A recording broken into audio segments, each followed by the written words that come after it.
Hola, buenas noches a todos. Buenas noches, ingeniero. Buenas noches. Creo que ya Buenas hay noches, ingeniero. buenas Buenas noches. noches. Ya hay un buen número. Yo creo que podemos dar inicio. Estamos 39 en la sala, casi el 50%.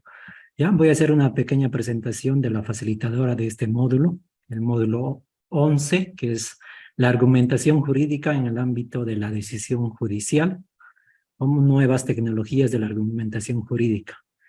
La facilitadora de este módulo es la doctora Ivette Karina Zíos, de profesión abogada, estudios realizados en la Universidad San Francisco Javier de Chuquisaca en la gestión 2008. En cuanto a su formación postgradual, tiene una maestría en Derecho Internacional y Justicia Constitucional en estudios realizados en la Universidad Andina Simón Bolívar en la gestión 2016. Asimismo, tiene un diplomado en Educación Superior, estudios realizados en la Universidad San Francisco Javier de Chuquisaca en la gestión 2010. De la misma forma, tiene un diplomado en Ciencias Penales, estudios realizados en la Universidad del Valle en la gestión 2012. Y también tiene un diplomado en Justicia Penal para adolescentes con mención en Justicia Restaurativa, en estudios realizados en la Escuela de Gestión Pública en la gestión 2019.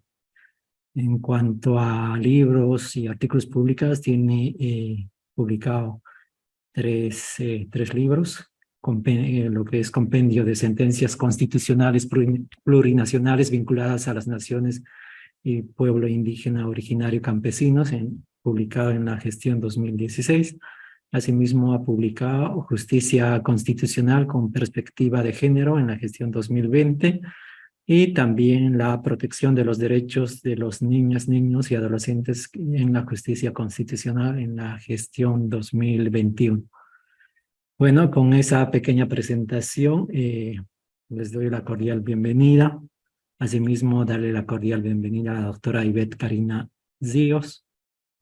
Doctora, muy buenas noches. Perdón, buenas noches. Siempre tengo problemas con esto. No soy muy buena en la tecnología. Buenas ¿Ya? noches, Ahora sí. doctora. Buenas noches, ingeniero, y buenas noches a todos los participantes. Realmente para mí es un grato gusto, un honor poder participar y poder impartir un poco lo que sé, lo que he estado aprendiendo durante estos años y participar en la maestría. Quiero agradecer mucho al el ingeniero José Valderrama, porque realmente me ha ayudado bastante. Y agradecerles a ustedes porque van a tener tiempo, van a dedicar su tiempo a escucharme.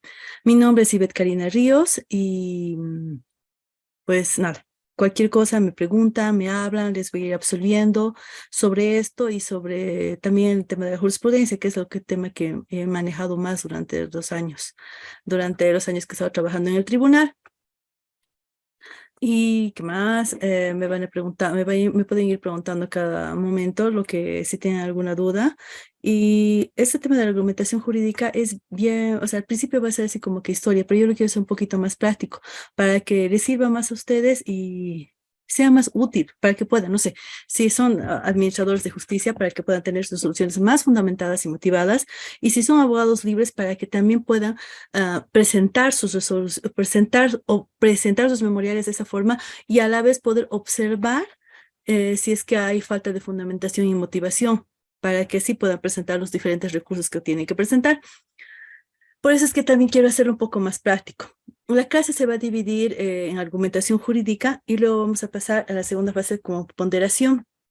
Yo creo que la próxima semana vamos a elevar todo lo que va a ser ponderación y esta vez argumentación jurídica.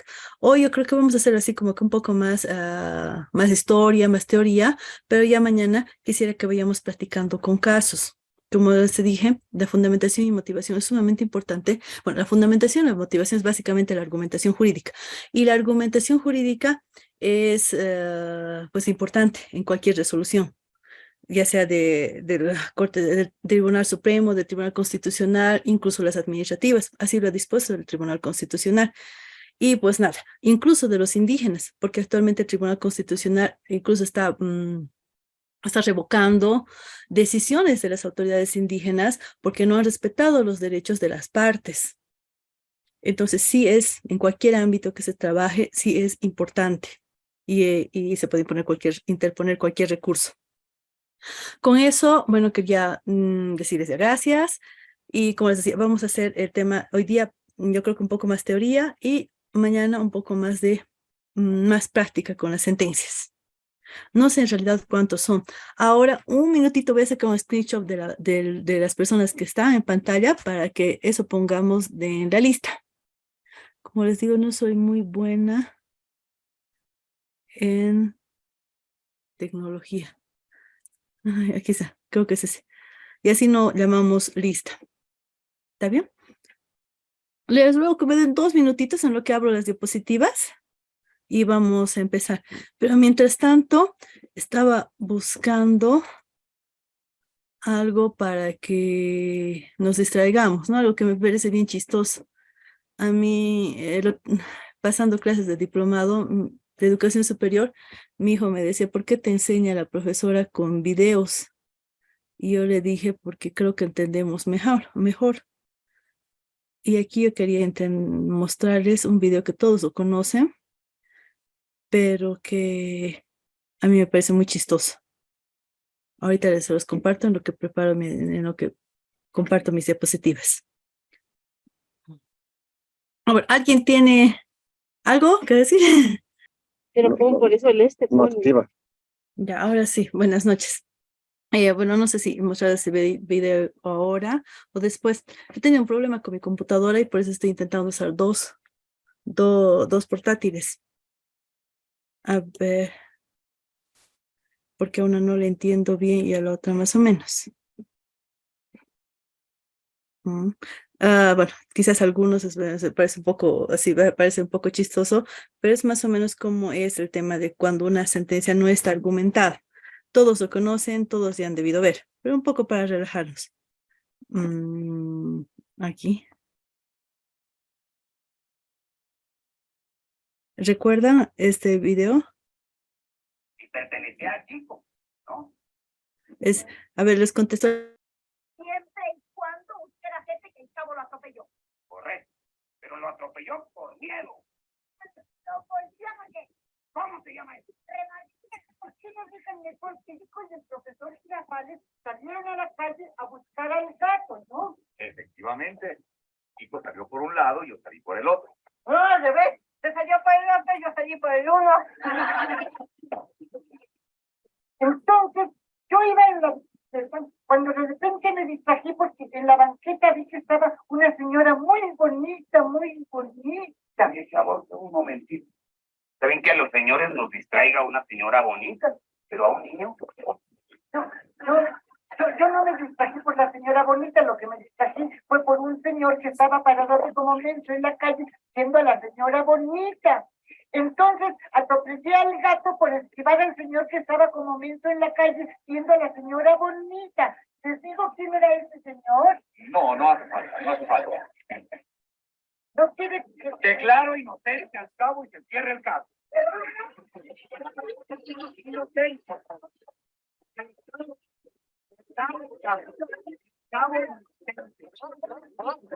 Hola, buenas noches.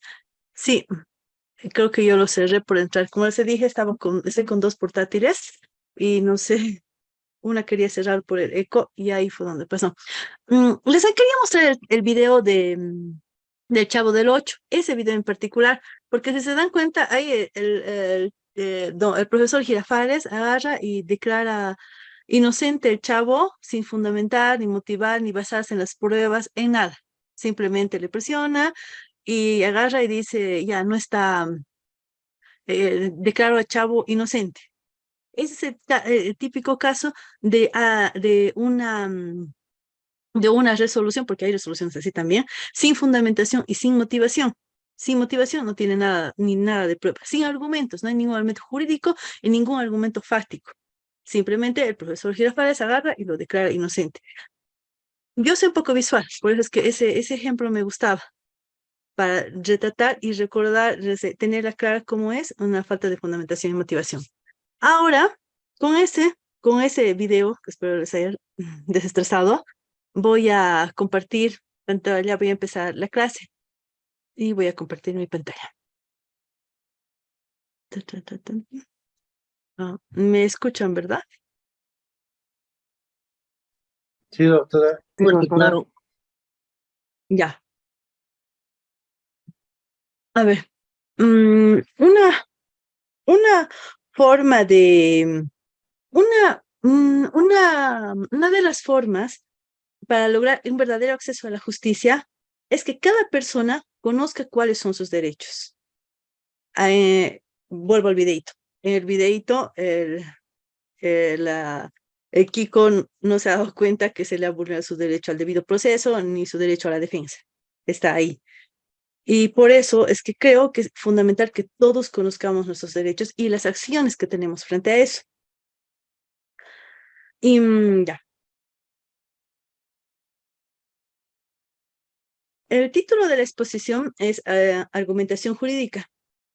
Este instituto o figura ha tenido mayor realce en estos últimos años.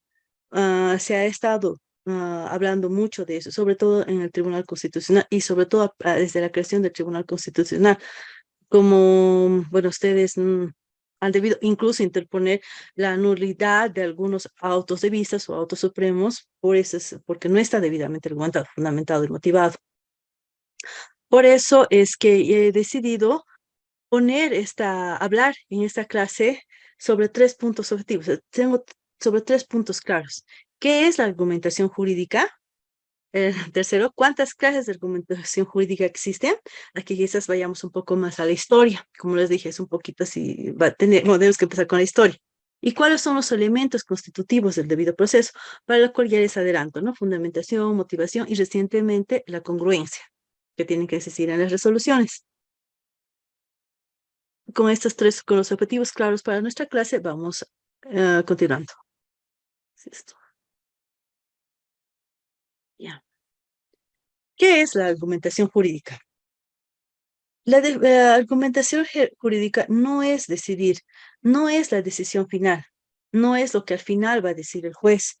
La argumentación es todas aquellas razones que utiliza el juez, o la autoridad sumariante de un proceso administrativo, que utiliza para tomar la decisión. Eso es lo que eso es lo que debemos entender por la argumentación jurídica.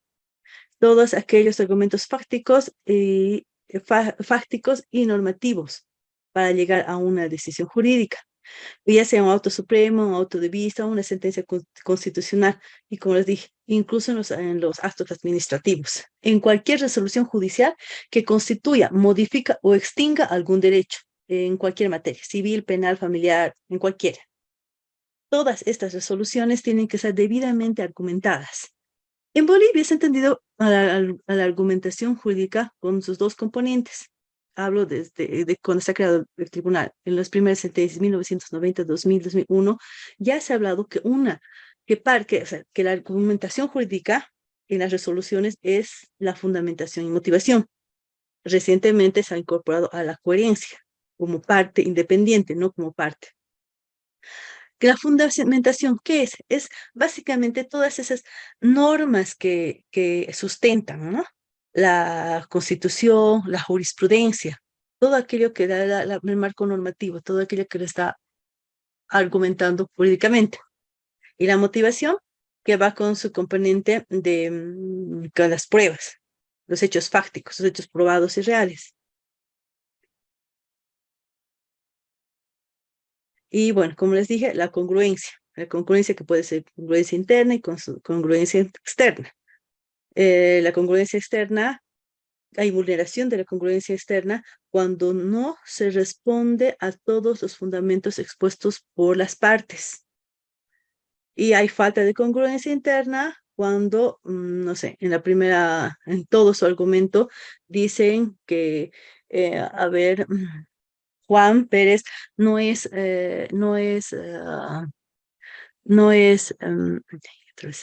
Juan Pérez no es un peligro, hablando de los riesgos procesales, ¿no? No es un peligro para la sociedad, y al final dice que sí.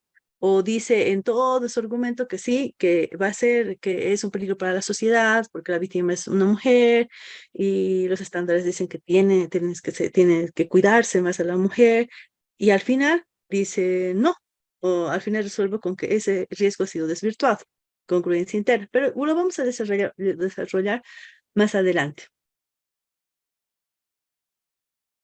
Entonces, la argumentación es la capacidad que tienen los operadores de justicia de explicar su resolución.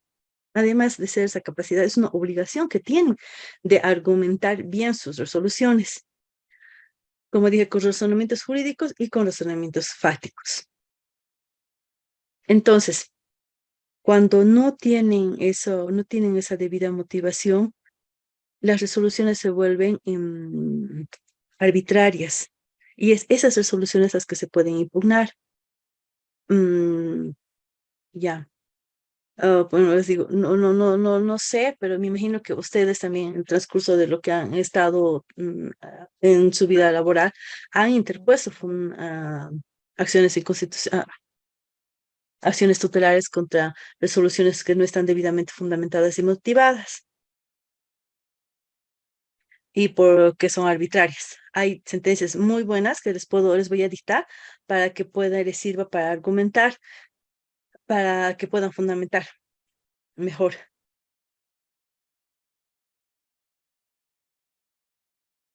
A ver, ya. Espérenme un cachito, la argumentación. Como les decía al iniciar, la argumentación no es un trabajo solamente de los jueces, sino es el trabajo de todas las personas, todos los abogados en realidad, ¿no? Cuando ellos van a hacer sus memoriales y los van a presentar, es mejor que esté debidamente argumentado, fundamentado, para que si no haya posibilidad, y si a pesar posibilidad de que el juez deniegue la petición, y si a pesar de eso lo hace, entonces ya conocen cuál es el camino, pero no olvidemos que también la acción de amparo es subsidiaria, agotan la vía y se puede interponer por falta de fundamentación, repito, creo que estoy siendo muy redundante en eso. En el tema de los asesores legales, en las alcaldías, cuando dictan las resoluciones, estas también tienen que estar debidamente fundamentadas, debidamente argumentadas, con argumentos jurídicos y argumentos fácticos, que son en los que funda su pretensión al momento de dictar un informe legal. En todos esos momentos se tiene que poner. Ahora, no en todos los países se llama argumentación, en otros se llama motivación. En Bolivia lo llamamos, como les dije, lo llamamos como argumentación. Dentro de la argumentación jurídica, la fundamentación y la motivación. Pues así se estableció por los primeros magistrados del Tribunal Constitucional cuando empezó sus funciones. Pero hay un libro que estaba leyendo aquí, La motivación de la sentencia civil de Michel Tarufo, que le voy a dar al ingeniero para que me lo suba a bandeja. Este procesalista, que ya ha fallecido, lo ha denominado como motivación. Para él hay una motivación fáctica y una motivación legal, con normas. Pero sea motivación, igual es argumentación y llega a lo mismo. Jordi Ferrer es otro autor que también le llama la argumentación como motivación. Ambos elementos los pone como si fuera una motivación. Para ellos, la motivación tiene una premisa jurídica y una premisa fáctica. A la premisa jurídica nosotros le llamamos fundamentación y a la premisa fáctica nosotros la llamamos motivación. A pesar de esta denominación que tenga, que es informativa, ¿no? Para que si quieren consultar otros libros, podrían revisarlas. No siempre es argumentación, puede ser también como motivación. Es lo mismo. De hecho, la Ley de Procedimiento Administrativo, la 2341, hace referencia a motivación, pero es una denominación más extranjera. Es exactamente lo mismo. Motivación y fundamentación. Aglutina a ambos. Como decía, las líneas jurisprudenciales del tribunal obligan a que tengan que las resoluciones sean fundamentadas y motivadas. Ahora, nos vamos a la pregunta, ¿no? A la segunda pregunta. Si la argumentación jurídica siempre ha sido una obligación de los jueces, y pues ahí es donde vamos a entrar en el tema de la historia, porque los jueces no siempre han tenido la obligación de fundamentar y motivar. Como decía Platón, motivar derecho es dar a cada quien lo que le corresponde, pero sabemos que en un primer momento no era así. Antes, o sea, antes de Cristo, todas las decisiones se tomaban con señales sobrenaturales. Las sociedades primitivas interpretaban supuestamente la voluntad de los dioses y entonces hacían señales, ¿no? Como, a ver, como que veían las cosas veían quién era el culpable, sacrificando un animalito o diciéndose cosas como si se te aparecen manchas, si te aparece, bueno, no sé, algunas ahorita recuerdo decían, si te aparecen verrugas, eres tú el culpable. O sea, ya aquí, porque ha ido transmitiéndose. Y bueno, y también en las películas podemos ver, ¿no? En la película Moisés, los dioses de Egipto, ahí el rey, el faraón, revisaba quién era culpable a través de los sacrificios que hacían sus sacerdotes y miraba, tal es culpable, tal es inocente. Entonces, en un principio era así. Esa era la forma de fundamentar y argumentar con algunas personas que supuestamente hablaban con los dioses y ellos les decían quién es culpable y quién es inocente. Ahora, esto ha ido cambiando, y bueno, esto pasaba en la Edad Antigua y también parte de la Edad Media, en donde la religión primaba. Hay películas donde uno ve las ordalias, que son los juicios de Dios. Bueno, creo que ya nos hemos ubicado en eso. Posteriormente viene el tema de los juicios, de los juicios que se daban en la Edad Media, donde ahí también eran los reyes, ¿no? Ellos eran los únicos que podían decidir qué es lo que iba a pasar, cómo iba a pasar, quién era el culpable y quién era inocente. Ahí también les quería mostrar un videíto para recordar, pero yo creo que todos recordamos de cómo condenaban en ese tiempo. No había ninguna necesidad de fundamentar, de argumentar nada. El sacerdote, que era la representación de Dios en la tierra, era el que decidía qué castigos había. Perdón, eso era de la antigüedad, bueno, también la Edad Media.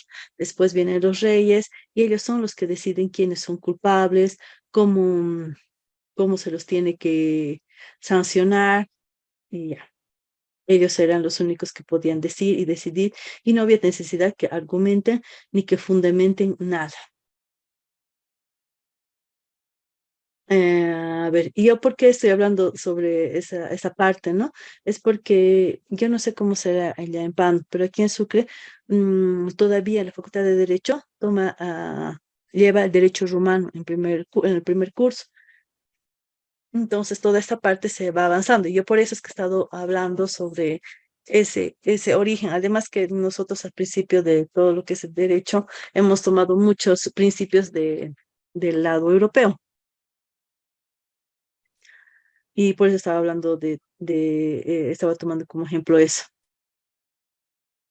Después, con el Renacimiento, que contiene la reforma protestante del humanismo, aparecen representantes como Luigi Feuerbach y el descubrimiento de América. Esto es en el siglo XVI.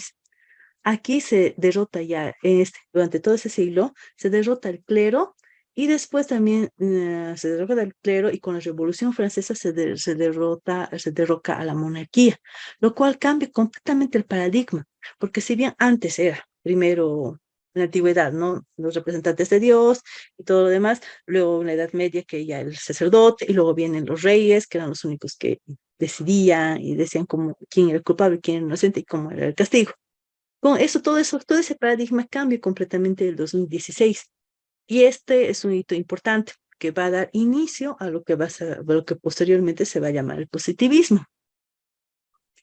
A los inicios de la Edad Moderna se habla de que el juez pasó a ser de la boca que dice la palabra del rey a el que pronuncia la ley. Y con esto surgiría el Estado de Derecho. Deja de ser decir todo lo que diga el rey, porque va a ser la boca del rey, lo que va a ser justo e injusto, a hacer lo que dice la letra muerta sin objetar nada. O sea, dice esto, 2 más 2 es 4. O sea, has matado y listo, no importa, no hay agravantes ni atenuantes. Ya tienes tu castigo. Empieza esa edad, ese paradigma en el siglo XVI. Y ahí ya se va asumiendo poco, pero ya se va asumiendo que tienen que por lo menos decir por qué están matando, por qué están los jueces, por qué están tomando determinada decisión. Y se inicia otro periodo. El Estado de Derecho, que como les dije ya inicia en ese momento, es un modelo de sociedad en el cual establece que los gobernantes y gobernados no están sometidos, estamos sometidos a la ley. Y obviamente este modelo de sociedad es el modelo de Estado, de ese Estado moderno que surge a partir de la Revolución Francesa en 1789. Viene a ser el sustituto del Estado monárquico. En paralelo a ello está la República impulsada por Maximilien Robespierre y los jacobinos. Bueno, aunque ellos han sido un poco drásticos, ¿no? Han iniciado el tema del periodo del terror en Francia, pero básicamente han sido los que han empezado y con lo que se ha ido cambiando todo ese paradigma. Ya, un cambio de diapositiva. Ay, ¿qué pasó? Ya. Y empieza, como les dije, el positivismo para luego pasar al positivismo. Durante todo ese periodo es eso, ¿no? Se tiene que aplicar lo que dice la ley. Nadie piensa, nadie dice, nadie hace nada. O sea, lo que dice la ley es lo que tiene que hacerse, tal como está. No hay interpretación, no hay ponderación, no hay nada. O sea, está así y tiene que seguir así. Pero esa escuela positivista, después da paso a lo que va a ser el positivismo, que está escrito en nuestra diapositiva, que surge ya a mediados del siglo XX. Ya con este periodo postpositivista empieza la argumentación postpositivista también. Básicamente en este momento se estaría respondiendo, ¿no?, a la pregunta ¿cuántas clases de argumentación jurídica existen? 2, argumentación positivista y argumentación postpositivista, porque al principio no había. Entonces existen 2 formas de entender las normas jurídicas, 2 formas de aplicar el derecho. Yo quisiera, como les dije, les voy a pasar algunas sentencias bueno, las vamos a hacer aquí, sino en clases, porque para que después podamos analizar qué es lo que ustedes se consideran, si positivistas o postpositivistas. Hasta aquí, como que hemos hecho toda la historia antes de entrar al foco principal. Todo, y yo, bueno, hubiese querido mostrarles, pero creo que no. Yo creo que todos han visto la película de Corazón Valiente, ¿no? Después el rey dice, ya manda a la horca sin escucharte ni decirte nada. Y los manda y ahí muere. No hay argumentación, no hay hechos fácticos, no hay norma. Después, en la Revolución Francesa, viene el tema de ya hacemos todo lo que dice la ley, tal cual dice la ley. Y en este periodo cambia justamente en la Segunda Guerra Mundial. Pero vamos a ir profundizando esto más. Ya, después de que se derroca al rey, se llega al se derroca al rey en Francia y bueno, básicamente preguntan a la gente de Francia, ¿no?, si quieren volver a la monarquía o o no es lo que no quieren. Quieren pasar a ser un estado sin rey. Y los franceses asumen la posición de que no quieren ya un rey, ¿no? Aquí aparecen personas como Montesquieu, Carlos Barón, que agarra y empiezan a hablar de la división de poderes. Con la división de poderes empiezan a hablar de la ley. Recordemos el libro de Montesquieu, del libro El espíritu de las leyes, que ahí él plantea la división de los poderes precisamente en un ejecutivo, un legislativo y un judicial. Y sostienen, ¿no? El argumento principal es que la ley es creada para todos, absolutamente para todos. Y por lo tanto debe ser cumplida por todos, porque representa además la voluntad del pueblo. Ahí es donde empieza la coacción de que se cumpla lo que dice la ley en ese periodo. Es obligatorio para todos, lo han hecho el pueblo y todos cumplen, no hay privilegios. Imagino que hartos de los privilegios que tenía la monarquía, ellos dicen que la ley ahora va a ser para todos, se cumple tal cual dice la ley sin importar quién sea. Y ahí se empiezan a dividir de esa forma. Después, bueno, nadie puede refutar la validez de la ley, y que es lo esencial. Ahí empieza la argumentación positivista, con la escuela positivista, eso sí han debido escuchar hartísimo, ¿no? Con esta argumentación positivista nace en la escuela de Viena y su máximo representante es Hans Kelsen. Bueno, eso creo que lo tenemos claro. Él es el que es el más positivista, el que empieza a decir que la ley saca el libro, ¿no? La teoría pura del derecho, que asume que todos los jueces deben cumplir lo que dice la ley, hacer cumplir lo que dice la ley. No pueden cuestionar la validez de lo que dice una norma. Si dice el que mata a alguien, o que miente, o el que roba, tiene este castigo, se hace tal cual. No hay agravantes ni atenuantes, se cumple. Y excepcionalmente, cuando la ley es oscura o es ambigua o es contradictoria, recién, o sea, como último caso, se puede contribuir a las otras fuentes indirectas del derecho, como es la jurisprudencia, el derecho comparado, y ni los principios, porque no eran tomados en cuenta por ellos. Tenían que tomar solamente las fuentes de derecho como lo establecieron los ingleses. El mismo Montesquieu, en su libro del espíritu de las leyes, sostiene que los jueces lo único que tienen que hacer es aplicar lo que dice la ley. No pueden ser ni más ni menos. De hecho, no sé ustedes, ¿no?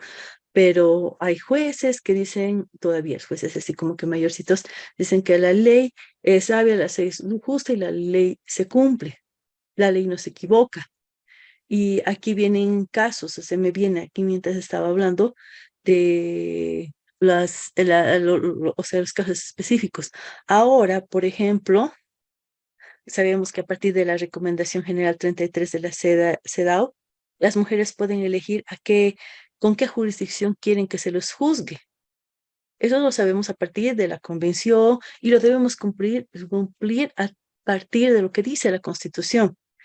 Porque eso es lo que nos dice en el artículo 256, que tenemos que cumplir todo lo que dicen los convenios y tratados internacionales. Pero eso con decirle a un juez un poco mayor, como que no, o sea, ¿por qué las mujeres van a tener eso? Aquí se juzga como dice. No hay ciertos privilegios, no hay ciertos agujeros para determinado grupo de personas. La ley es como está. Todavía ese concepto positivista se maneja en algunos lugares. Por eso es tan importante, con algunas autoridades, por eso es tan importante que cuando los abogados presenten, formulen sus memoriales, puedan fundamentar bien. Porque si bien ese juez le podría decir, no, ¿saben qué? La ley dice esto y se hace así.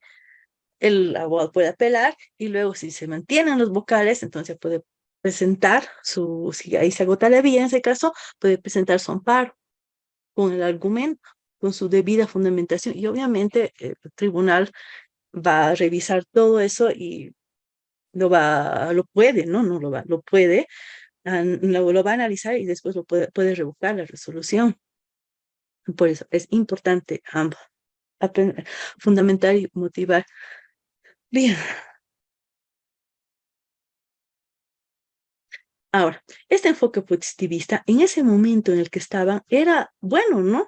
Porque era para todos cumplían, ya no había más, no había privilegios de ningún tipo, y estaba bien. Después, a mediados del siglo XIX, seguimos en ese mismo momento. Vamos a hablar de en qué momento esto se cae, esto cambia y se ve que no está bien. Esto pasa, esto es el principio, ya ingresando en el siglo XX, este positivismo, esa manera, esta visión que se tenía, entra en una crisis. Los estados totalitarios a la cabeza de Benito Mussolini y el mismo Hitler empiezan a manipular lo que dice la ley. De hecho, Hitler saca leyes que dicen que matar a un alemán tiene una determinada sanción. Pero si los alemanes matan a otras personas que no son alemanes, entonces su sanción no es la misma, tiene una sanción más tenue. Y bueno, incluso si matan a judíos, no creo que les hayan metido a la cárcel.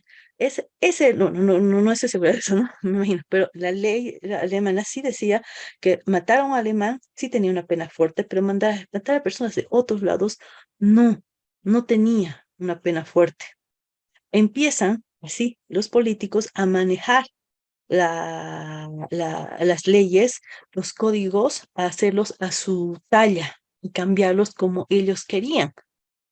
Y empieza ya a tener los problemas, ya no es tan puro como había nacido. Entonces, es así que, sí, los alemanes en cuanto a su raza, en 1940 empiezan a tener estos problemas. ¿Por qué? Porque las leyes empezaban a representar a los políticos que estaban. Claro, ellos empezaban a tener el dominio. Esto tiene un problema un poco complejo. ¿Por qué? Porque pasa todo pasa toda la Segunda Guerra Mundial, y entonces, eso lo he sacado el juicio de Nuremberg, ya está, lo tengo. Y voy a contarles ese tema del juicio de Nuremberg, que es que la crisis exacta de la que tiene, donde acaba el positivismo y empieza el pospositivismo. Ya pasa la guerra, la Segunda Guerra Mundial, y ya los aliados ganan, y en eso agarran algunos, no digo todos, algunos soldados, porque algunos se escapan y otros se suicidan.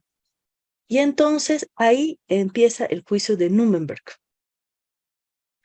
Esto, según los datos que he encontrado, surge el 5 y 6 de agosto de 1945. ¿Qué pasa ahí? ¿Qué es lo que ocurre en ese momento? En ese momento histórico, agarran aproximadamente a 20 soldados alemanes y los quieren llevar a juicio. En un primer momento se dijo, bueno, ya han matado, ahora hay que fusilarlos. Pero Stalin, que estaba con el tema del marxismo, entrando en la Unión Soviética, dice, no, mejor no. Además que era parte de la alianza, ¿no? No, hay que hay que hacerles un juicio. Desde que el mundo sepa qué clases de cosas atroces han hecho estas personas. Y ahí es donde se organiza el juicio de Nuremberg, que es históricamente pues, uno de los juicios internacionales de lesa humanidad y de defensa de lesa humanidad más grande y primeros que ha existido en el mundo.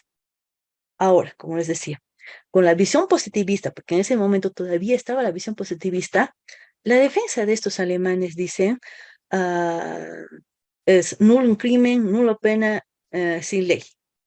No hay crimen, no hay pena, no hay ley. O sea, ¿por qué? Porque ellos han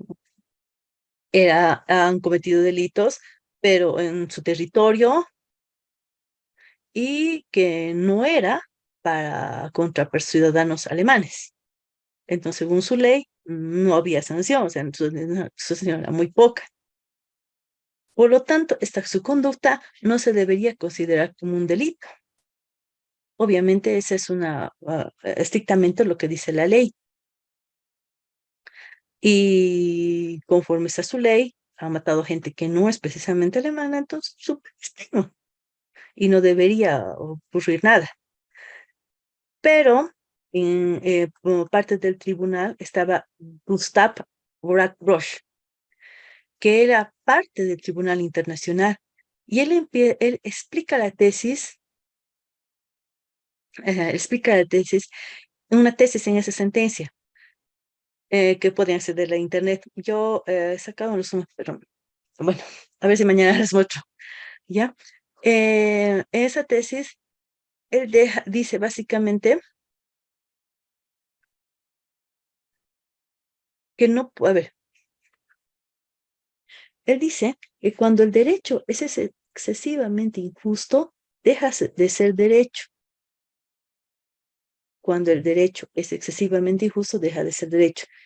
Básicamente, esta sentencia sustenta su decisión que no, o sea, sustentan que no, o sea, no es justo que su ley diga que no va a haber sanción porque, o sea, su solución es muy tenue, porque no son los muertos, no son alemanes. Ese no es el razonamiento correcto, porque o sea, que ellos realmente sí han hecho, sí era mal y sí merecían un castigo. Y entonces ahí empieza a evidenciarse que lo que decía el positivismo no estaba bien, no era correcto. Y entonces ahí es donde empieza la crisis del positivismo.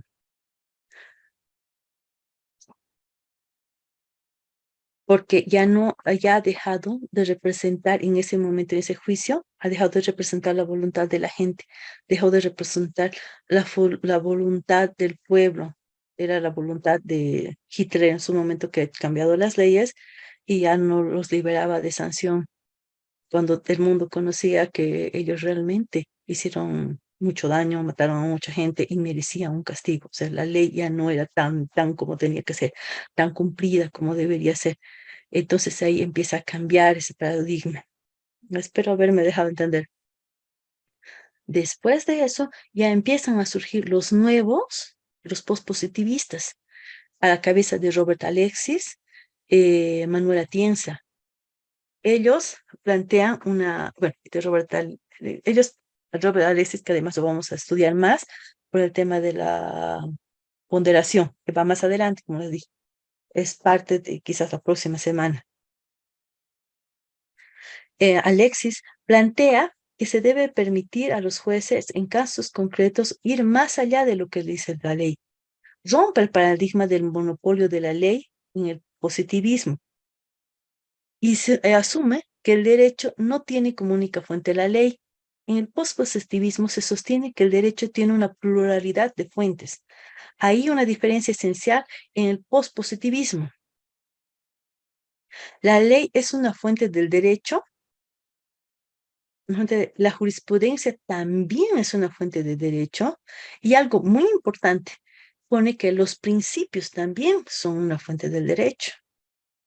Claro, Robert Alexis es el que plantea el tema de la ponderación, no, del principio de proporcionalidad, y parte del principio de proporcionalidad es precisamente eso, la ponderación. Actualmente el Tribunal Constitucional utiliza mucho ese tema de ponderación y proporcionalidad por los casos que se presentan. Esta mañana revisábamos ya también una sentencia de 2014 sobre la ponderación en el caso de naciones y pueblos indígenas, el conflicto entre derechos de la colectividad y los derechos individuales. Entonces, este argumento, este nuevo paradigma que lo instala Alexis, va creciendo y es el que actualmente se está manejando. Es a partir de eso. Hay casos específicos en los que la ley no puede ser exactamente aplicada exactamente igual a todos. Ya, sigamos. Alexis, como les dije, plantea que los principios también pueden orientar al derecho y pueden ser base. Estos dos principios, que en el positivismo era una fuente indirecta, o sea, como que lo último. Para el pospositivismo se convierte en una fuente directa, una herramienta muy importante al momento de interpretar una norma, porque el principio orienta y guía para hacer las cosas, ¿no? Para sacar una resolución, para entender mejor. Manuel Atienza plantea también este mismo aforismo. Él dice que la transición del positivismo al pospositivismo es para que en un estado empiecen a funcionar las reglas. Y bueno, varios países en América Latina han empezado a seguir estos lineamientos. Y Bolivia, sin lugar, Bolivia no ha estado exenta de esto. De hecho, el 2019 vino Robert Alexis Santa Cruz al Congreso, al primer Congreso Internacional, precisamente para explicar todo esto. Ahora, hasta aquí tendríamos todo lo que ha pasado, todo un resumen, vistazo de toda la evolución que ha tenido la argumentación jurídica en Oriente. ¿Tienen alguna duda, algo para que podamos aclarar? Porque después vamos a entrar a todo este camino también que ha recorrido la argumentación jurídica, pero en el Estado boliviano. Ahora les dejo hablar a ustedes. Hola. O escojo al azar yo. Doctora, buenas noches. Buenas noches. Deja Pedro de Melgar, compartir. doctora. Buenas noches. Sí, no, simplemente para hacer un comentario también, ¿no? Referente a lo que ha manifestado. Evidentemente creo que la argumentación jurídica ha tenido todo un proceso de evolución y construcción, ¿no? Porque entendemos que la argumentación jurídica es una de las principales obligaciones que tiene el juez, ¿no es cierto?, de argumentar sus decisiones para que de esa manera, digamos, podamos nosotros o el ciudadano entender cuál ha sido las decisiones o las premisas, ¿no es cierto?, que han dado a una decisión final para conocer, pues, la opinión en base al derecho, en base a los hechos fácticos, ¿no?, para llegar a la resolución de un conflicto. En realidad, podríamos hablar de que la argumentación jurídica es una obligación del juez, pero también es un derecho en este caso, del ciudadano, por cuanto es un mecanismo de defensa también que tiene ante la arbitrariedad, digamos, del Estado, que puede manifestarse a través de una sentencia injusta. Entonces, particularmente creo que la argumentación positivista pura, es decir, a mí me parece que es incompleta, ¿no? Porque no es posible solo aplicar la ley, aplicar la norma, sin antes también ver los móviles, de repente también de temas sociales, temas sentimentales, temas que pueden impulsar, digamos, a cometer un delito, ¿no es cierto? Por lo tanto, creo que la argumentación subjetiva en este caso, o del nuevo constitucionalismo, diríamos así, hace parte, me parece que complementa, ¿no?, lo que decía Alexis de repente Atienza, ¿no?, sobre la argumentación jurídica. Entonces, me parece muy interesante, muy importante, doctora, todo el camino que ha recorrido la figura de la argumentación jurídica. Obviamente, en la antigüedad, pues en la época esclavista, ni qué decir, o en el feudalismo, también por cuanto las decisiones estaban, como decía usted, estaban tomadas sin un proceso, ¿no?, previo, sino simplemente era el poder, inclusive que el rey, al fin y al cabo, si el primero era Dios, después dice en la Revolución Francesa, después la Revolución, bueno, antes de la Revolución Francesa dicen que el Estado es el rey, entonces ya no había Dios, sino era el propio rey, ¿no? Entonces era obvio que la argumentación jurídica, la violación de los derechos del ciudadano, del hombre, eran bárbaros, ¿no? Eso quería comentarle, doctor. Muchas gracias, sí. doctor Pedro Melgar, sí, importante su aporte, y además que complementa, ¿no? Y completamente de acuerdo. O sea, lo triste es que aún ahora, donde ya estamos tan metidos en el tema del pospositivismo, donde ya o neoconstitucionalismo, porque así es como neoconstitucionalismo, porque así inició, nos damos cuenta que hay jueces que todavía son así, completamente positivistas. Palabra, profesora. Sí, sí, Profesora. escucho. Baterías hasta acá, Sí. botando.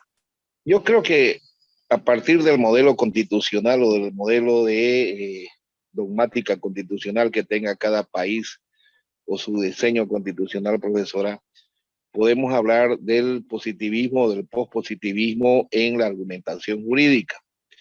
Y yo me preguntaba y decía, vamos a los países islámicos, ¿qué tipo de modelo constitucional tienen o qué tipo de constitución tienen y qué tipo de argumentación jurídica plantean, ¿no? Cuando son países realmente, los países islámicos son países que su constitución está basada en la divinidad, está basado en esto, y hoy día están vigentes en el mundo. Y ahí podríamos ver nosotros cómo nos movemos en los continentes para poder caracterizar o poder clasificar lo que es el positivismo o el postpositivismo en la argumentación jurídica. ¿No, profesora? Eso yo planteo y lo veo así, de acuerdo al modelo constitucional que tenga cada país. Podíamos clasificar la argumentación jurídica de acuerdo al modelo constitucional de cada país. Sí, interesante. De hecho, me parece interesante para una tesis, ¿no? Bueno, como les dije, yo solamente he tomado el tema de Europa porque tenemos raíces, pero lo que usted plantea sí es cierto, ¿no? De acuerdo al modelo constitucional que tienen, se determina si el país positivista o positivista.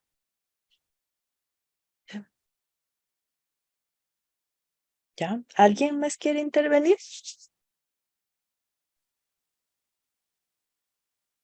Ya, la próxima, si no interviene, yo les pregunto.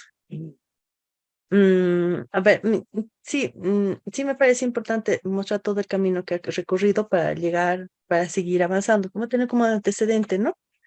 Ahora, ustedes deciden, ¿quieren que continuemos o quieren 5 minutos para tomarse un café? Depende de ustedes. Doctora, dejamos siempre 10 a 15 minutitos, pero en este caso serán 10 minutitos de receso. ¿Qué hora dejan generalmente? Porque tienen como que clase hasta las 10, como que es un poco harto, ¿no? Sí, 15 minutos nos dan a veces. Y si tomamos solamente 10 y luego otros 10 minutos, Está bien así.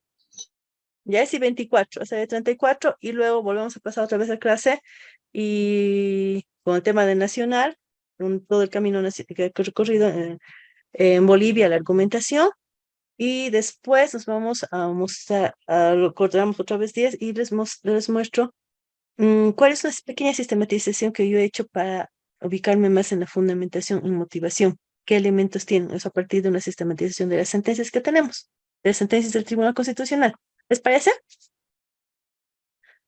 Entonces, 10 minutitos de receso y volvemos. Okay. ¿Ya? Está bien, doctora. Excelente. Gracias. Hola. Bueno, continuamos, ¿no? Se me van a ir si no. Mainer, Aris, ¿ya están listos para continuar? Sí, doctora, ya estamos listos. Adelante, doctora, estamos listos. Ajá. ¿Tienen alguna duda de lo que hemos leído hasta aquí? No, ¿no? Porque igual No, ahorita lo doctorita, podemos hacer. perfecto. Profe, perfecto, adelante, profesora. Buena idea, gracias. Karina nomás está bien. Entonces vamos a continuar con lo que ha ocurrido en Bolivia. Ay, aquí. Da lo mismo.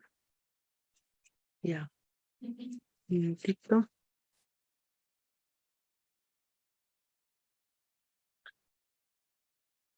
Yes. Ya no es. Ahora estoy compartiendo. Estoy compartiendo pantalla, ¿no? ¿Verdad? A ver, sí. No. Ah, ya. Ya. Y ahora sí. Ahora. Sí, Sí, profesora, se ve compartido, doctorita. gracias. Ya hasta aquí hemos hablado sobre la argumentación positivista y la postpositivista. Para ir así como que recapitulando, voy a preguntar, a ver, Alicia Ramos, ¿tú cómo, bueno, Alicia, ¿estás ahí? Alicia, hacia al azar estoy preguntando. Bueno, no, Alicia no está. Diego, tampoco está Diego. Johnny, hay dos por si acaso, a ver si alguno contesta. Johnny, Giovanna, Doctora, buenas noches. Giovanna, buenas tardes, buenas noches. Naturalmente eres abogada y bueno, en el camino que has ido recorriendo, ¿te has topado con algún, no sé, algún juez así como que positivista o alguna resolución de esa naturaleza? Doctora, mi persona Tu casi no experiencia. ejerce mucho como abogada.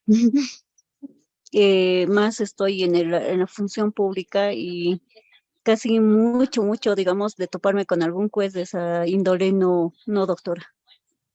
Pero también en la función pública es importante, ¿no? Saber fundamentar y motivar nuestras resoluciones, porque igual los recursos jerárquicos llegan y igual se revisan en el tribunal. Sí, Con las doctora. diferencias, sobre todo con las Sí, defensorías. justamente ahora, digamos, estamos como asesoras de Consejo Municipal. Ay, ya, súper.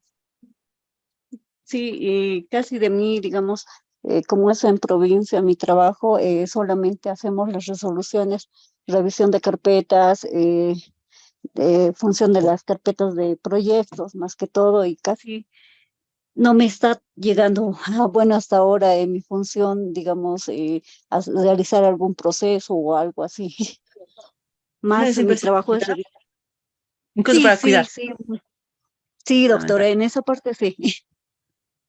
Ah, súper. ¿Alguien quiere contarnos algo? Profesora, Los señores que son Galaxies. Yo voy profesora, a sacar, dígame, doctor.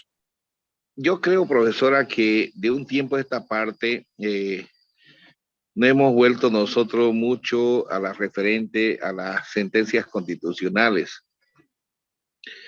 Si nosotros vemos lo que es la estructura jurídica que tiene el país y el diseño jurídico que tiene en todas partes del mundo, los autos supremos tienen mayor valor que las sentencias constitucionales y bueno, en nuestro país y en nuestro caso las sentencias constitucionales han sobrepasado y han rebasado a lo que es los autos supremos, profesora, en juicios ordinarios, juicios de proceso, juicios de todo.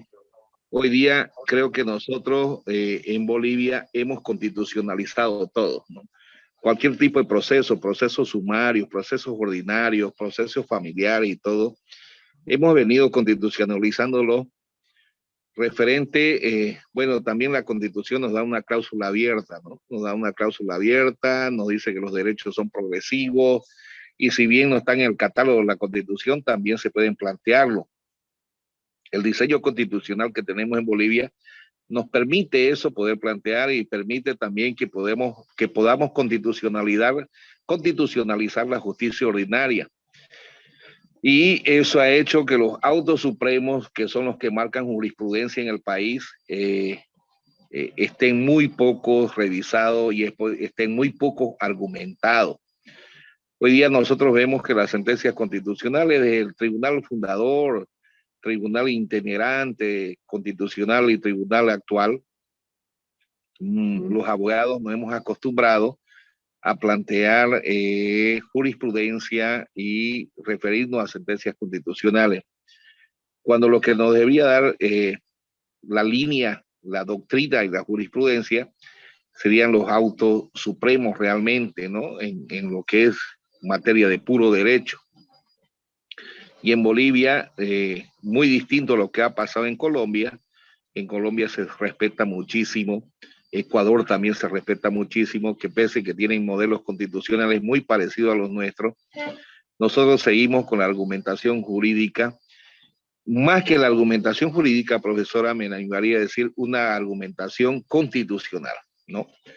Esa cláusula abierta que tenemos en la Constitución nos permite a nosotros o da el derecho, digamos, a que nosotros podamos hacer este tipo de argumentación. Pero no estamos olvidando lo que decía el Kelsen, ¿no? La teoría pura del derecho, revisar realmente la doctrina, revisar realmente el origen del derecho, ¿no? Y nos vamos a la progresividad, nos vamos a la cláusula abierta y nos olvidamos que existe doctrina del derecho desde los códigos procederes Santa Cruz, de los códigos Banzer, de los códigos napoleónico germánico, de derecho francés germánico, y nos estamos olvidando muy poco de eso y estamos mezclando mucho lo que es nuestra jurisprudencia, profesora. Y hoy día nosotros nos encontramos en una jurisprudencia y doctrina más que todo constitucionalizada, ¿no? Y no hemos olvidado casi la teoría pura del derecho. Y sería muy poco en Bolivia que nosotros podamos definirnos como positivista o postpositivista, ¿no?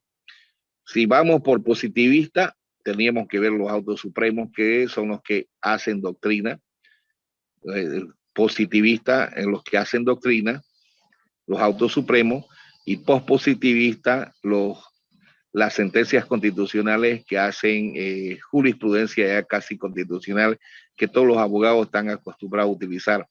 Si usted se fija, y los compañeros lo ven, en cualquier demanda, sean estas sumarias, sumarísimas, ordinarias, de cualquier materia, siempre ponen sentencias constitucionales o referencias a sentencias constitucionales, porque nosotros, nuestra justicia, hemos dejado la doctrina a un lado y hemos constitucionalizado lo que son los procesos. Muchas gracias. Muy importante tu aporte, Aris. Aris, ¿verdad? Sí, profesora Aris. Sí, sí, excelente. Yo comparto con usted dos cosas. Uno, que como que somos un poco híbridos, pero como que la Constitución nos ha puesto un poco más pospositivistas, pero estamos como que al medio, positivista y pospositivista ahí, en el medio. Julio ¿La palabra? Mendoza. ¿Julio? Cristian. Allá, Cristian. Sí, no, muy rapidito.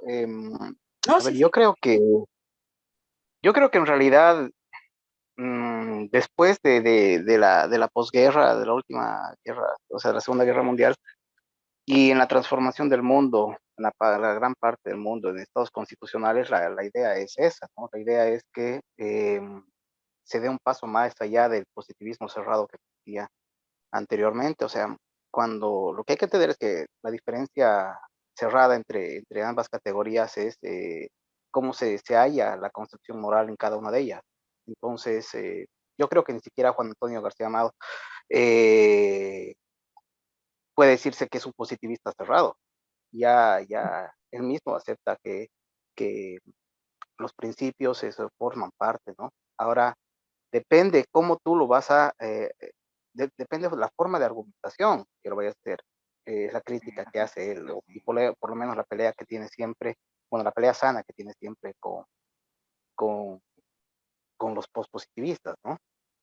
Entonces, el día de hoy pueden existir muchos juristas, muchas personas que se cierren en ello, pero ya la tendencia creo que está en señalarnos cuando existan casos fáciles, tú tienes que aplicar un método de argumentación, cuando existan casos difíciles, otro método de argumentación, ¿cierto?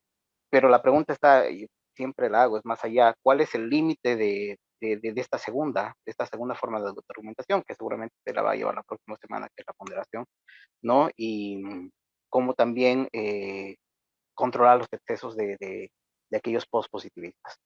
Yo creo que va por ahí, por lo menos, doctora. Sí, completamente de acuerdo. Hay casos en los que sí, en un constitucional fácil, ¿no? Que el accionante denuncie que se le ha prendido ilegalmente. Ya se sabe, la jurisprudencia dice que ante la aprehensión ilegal tiene que denunciar ante el juez. Ahí se va a materializar el positivismo puro, ¿no? Porque es el caso. Y la resolución va a decir, bueno, está denunciando la vulneración de su derecho a la libertad porque le han aprendido ilegalmente. Pero antes de ir al Tribunal Constitucional tiene que ir ante el juez, como el positivismo. Y el pospositivismo, ¿qué pasa si este señor era adulto mayor y se le ha agarrado con una menor de edad? Ya, se van haciendo las ponderaciones y en los casos complejos cambiando. Sí, de acuerdo. Ahora vamos a continuar la clase. Muy bonitas Profesora, un especificaciones. solo comentario, profesora. Ya, dígame. En dígame. el descanso, revisando su libro que usted ha puesto y se ¿El Blumenbach? encuentra así, revisando, vemos que, y comparto con el compañero, el doctor Cristian, que los casos difíciles se resuelven con el positivismo, pero los casos de ponderación y fáciles están con el positivismo.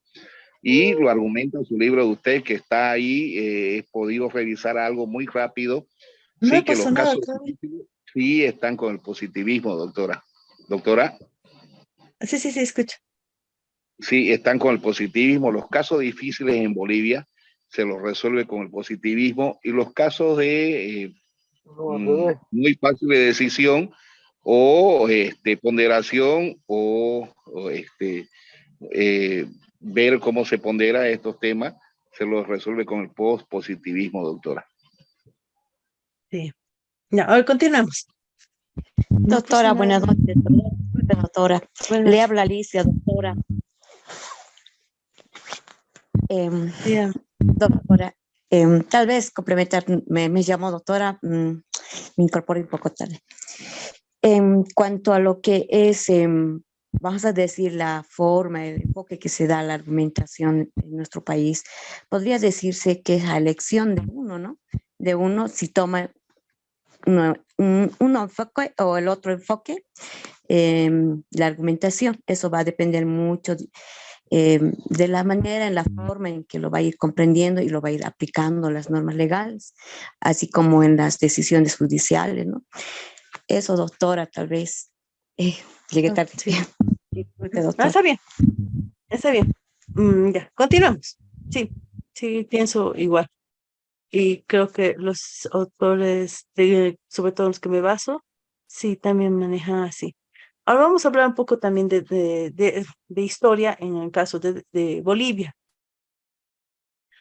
Esta división no la saco yo, esta división prácticamente me he copiado de otras personas y les estoy pasando. Vamos a hablar sobre la evolución del derecho en Bolivia. Conforme he anotado, eh, eh, existirían tres momentos importantes en la evolución del derecho de la argumentación en Bolivia. Uno, el Estado legalista; el segundo, el Estado constitucional de derecho; y el Estado constitucional plurinacional en derecho. Ay, un segundo. Estoy compartiendo, ¿no, verdad? No, doctora. No, cuenta. No, ese tampoco. Ya. En ese primer periodo, que abarca desde 1825 hasta 1994, que es el periodo donde se aprueba, hay una modificación en la Constitución Política del Estado, ¿no? Y se crea el Tribunal Constitucional, entre las otras reformas que hay, que existen. Un segundito, mi batería se está agotando. ¿Llamado? Ya pues, Aaron. No, no me cuentes, estoy pasando clases, hijita. ¿Dónde ¿dónde se pone? ¿Dónde se pone? ¿Aquí? ¿Qué? ¿Qué estoy pasando en clase? Yo estoy compartiendo pantalla, hijita. Ahorita no. Se me estaba apagando, no creo que se me fue. Por eso es que no puedo hacer así. ¿Ahora está encendido o no? ¿Está encendido o no? Compañera, apague su micrófono. Quito, ahorita, ya, ahora sí, sigamos. Perdón. Ya, entonces, como les decía, hay tres momentos: el Estado legalista, el Estado constitucional de derecho y el Estado constitucional plurinacional de derecho.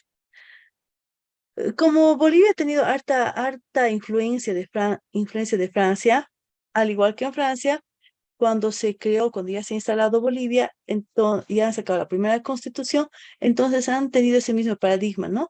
De ser positivistas. La ley se cumple, hay una ley y la ley se acata. Los jueces tienen como única fuente del derecho la ley. La ley no se cuestiona. Esta ha sido básicamente la idea que ha surgido entre 1825 y 1994, donde surge la primera constitución y después se va promulgar la primera constitución, que se promulgó el 19 de noviembre de 1826. Ahí donde se crea la Corte Suprema y ahí los jueces tienen que aplicar lo que dice la ley. Después van habiendo las reformas, las 15 reformas constitucionales. Y bueno, algo que es interesante en esto es que todas las leyes, todas las constituciones hablan sobre la supremacía constitucional, em, porque es el principio básico del derecho, pero no lo toman tan importante la Constitución. No es como la fuente primaria, no es como lo más importante que tiene durante ese periodo. Em, de hecho, durante ese periodo uno podía ingresar a un buffet y decir, quiero aprender civil. ¿Qué hago? Lee el Código Civil. Quiero aprender penal. ¿Qué hago? Lee todo el Código Penal y su procedimiento, claro está. Y la Constitución no es tan importante. Eso es para la gente constitucionalista. Y por eso es que no le daban importancia a la Constitución, sino simplemente hacer lo que dice el Código Penal, el Código Civil. La Constitución para los especialistas constitucionalistas. De hecho, todo ese tema de las acciones tutelar, la acción de habeas corpus, que es la primera acción tutelar que se ha incorporado en Bolivia, esa es resuelta por una sala del Tribunal Supremo. No tenía algo específico. Si querías ser un buen civilista o penalista, únicamente tenías que saber el Código Penal y el Código Civil. No es importante ni siquiera saber la Constitución Política del Estado. Ya. Esto, sin embargo, va cambiando y cambia con la reforma de 1994, ya con con todo lo que ha ido pasando en todo el mundo, ¿no? Bolivia también es afectada, es influenciada. Y así es en que en la reforma del 94 ya ya ven la necesidad de que exista un tribunal constitucional y que existan acciones, bueno, en ese tiempo recursos, que sean específicos para tutelar derechos. Nace el habeas corpus, que es ahora la acción de libertad, el amparo constitucional, que era también llamado así, pero recurso de amparo constitucional. Nace también el habeas data.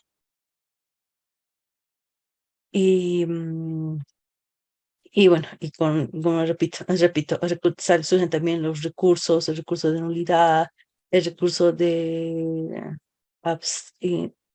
indirecto de inconstitucionalidad, indirecto o abstracto de inconstitucional y directo concreto de constitucionalidad. Lo que son ahora las acciones de inconstitucional concreta y acción de constitucionalidad abstracta. Se crea también el Consejo de la Judicatura. Se separa el Tribunal Constitucional, deja de ser una sala para convertirse en un tribunal constitucional. También surge la jurisdicción ordinaria y ambos empiezan a funcionar.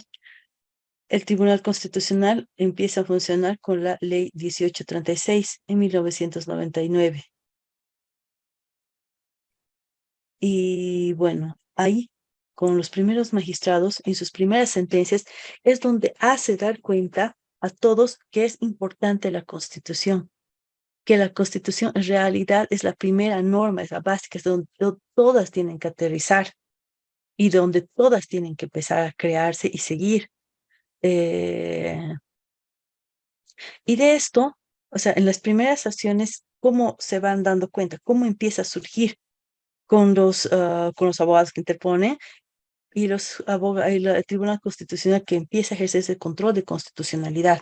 Sobre todo empieza con el tema con habeas corpus, ¿no? Unas acciones de libertad, porque allí es donde Hola, hola, no se escucha. Doctora, Se me apagó la computadora, la profe, a la doctora.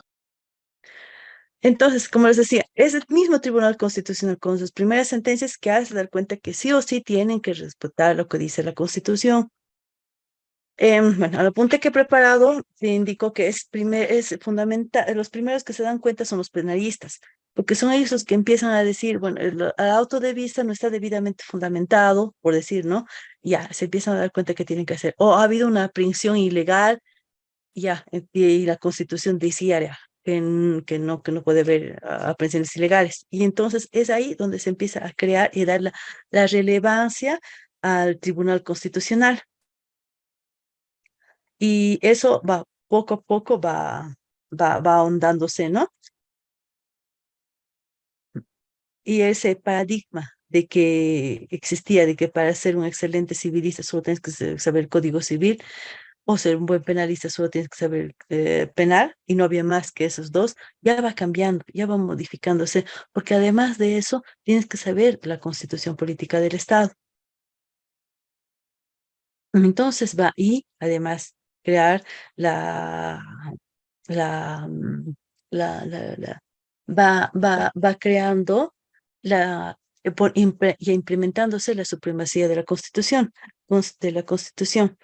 Pero es en ese mismo periodo que ocurre lo que ahorita lo que comentaban los doctores antes de empezar, ¿no? La clase en el break, de que ahora todo se constitucionaliza, como que por todo quieren plantear una acción tutelar. Y eso también pasó en esos años. Por eso los magistrados de esos años, han creado las propias autorrestricciones que aún se manejan. La restricción del procesamiento indebido nace en la 1864 del 2004, o la subsidiariedad excepcional en las acciones de libertad, que nace el 2006, o que el Tribunal Constitucional no puede revisar la legalidad ordinaria, también nace el 2006, porque ya se dieron cuenta también ellos que si bien ya había más realce, ya leían la Constitución, porque tenía fuerza, ya empezaban a ponerlo por todo y por nada, y querían constitucionalizarlo todo. Entonces ahí nacen las primeras autorrestricciones del Tribunal Constitucional. Pero bueno, como decíamos, ahí va creciendo y se va argumentando además con la Constitución Política del Estado. Esto cambia el 2019. O sea, para mí era muy importante escucharlos, porque yo también pienso que la Constitución ya es un poquito más pospositivista. Hablaba de algo el doctor Arit sobre eso. ¿Por qué? Porque el positivismo planteaba los principios que estén encima, o sea, los principios también son fuentes del derecho.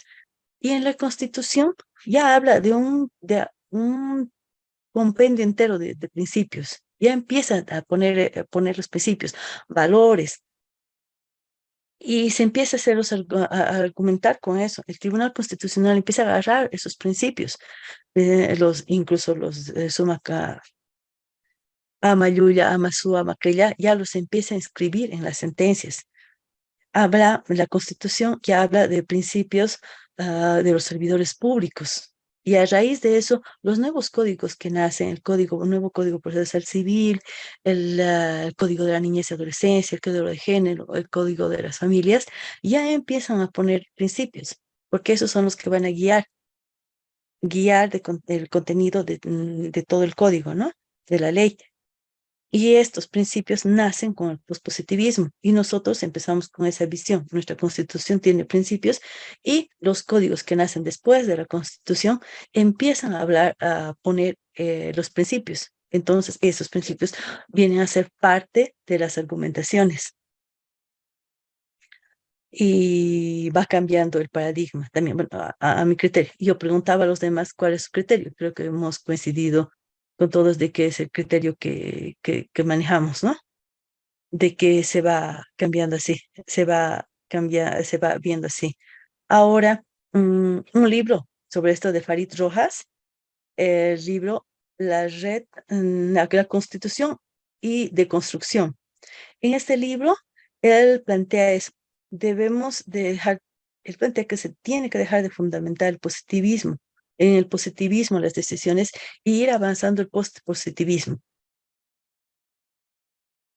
Y ahí, otra vez recurro a lo que decían los doctores antes, que sí, hay casos específicos en los que sí es posible y sí es además necesario aplicar el pospositivismo, porque hay casos especiales donde existen conflictos de derechos y hay que necesariamente irnos a los principios, basarnos en los principios para poder resolver. Pero hay casos en los que se mantiene el positivismo. Entonces, Bolivia como que tendría una situación así híbrida. Preguntaba para ver si todos tienen esa concepción y creo que sí, creo que la mayoría tiene, bueno, los que participaron tienen esa concepción de que hay algunos casos que sí van y otros son los que no van. No va el tema no va, no se puede ir, no se puede hacer una ponderación para hacer algo, no sé, en el civil, en los procesos monitorios. Realmente se necesitaría hacer un juicio de proporcionalidad, una ponderación. Hay dos derechos en conflicto. No, creo que no. Pero hay casos, como les decía, en el caso de que aprendan a un adulto mayor porque estaba al lado de su nieta y según sus vecinos había algún tipo de abuso contra su nieta, ya los aprenden, pero ahí hay dos cosas, ¿no? De los derechos del viejito, de la persona adulta mayor, que supuestamente había agredido a una menor, y los derechos de la menor. Entonces ahí no es tan sencillo, no es como que que dice la ley, sino que se tiene que hacer acudir a los principios y hacer un juicio de proporcionalidad, el test de proporcionalidad. Por eso es que yo tan igual que ustedes considero que que existen los dos. Y sí, también ante las normas, ante las resoluciones que no están argumentadas, no están fundamentadas, no están motivadas, entonces se puede ir a plantear plantear las acciones tutelares como está pasando actualmente, aunque actualmente plantean acciones constitucionales de todo y de nada, hay cosas que en realidad no deberían ni siquiera plantear, pero lo ponen, plantean.